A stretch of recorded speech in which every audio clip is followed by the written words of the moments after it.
என்னதான் எல்லாரும் விஜய் அண்ணாவை சைலண்ட்னு சொன்னா கூட அதே நேரத்துல தளபதி ரொம்ப ஃபன்னான பர்சனும் கூட. அவர் அதை அடிக்கடி நிரூபிச்சுக்கிட்டே இருப்பாரு. இந்த மாதிரி விஜய் அண்ணா பண்ண ஃபன் அண்ட் டக்ஸ் எல்லாமே வரிசையா பார்க்கலாம்.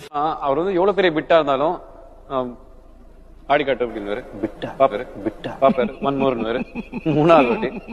I'm so happy for you, man. I'm so happy for you. Keep rock. உனக்கு இதெல்லாம் செட்டே ஆகாது லோகேஷ். சீக்கிரமாவே ஜெயிக்கலான்றதுக்கு லோகேஷ் ஒரு எக்ஸாம்பிள். சரிங்களா? ரொம்ப ஓவரா இருக்கு. ஏதா சீர்திட்ட நீ என்ன? உங்க வைஃப் சங்கீதா பண்ற பிரியாணி நல்லா இருக்குமா, உங்க அம்மா பண்ற பிரியாணி நல்லா இருக்குமா? கொஞ்சம் மாட்டி விடலாமான்னு பாக்க. எது நல்லா இருக்கும் சூஸ் பண்ணுங்க. என் குக்கு பழனி பண்ற பிரியாணி.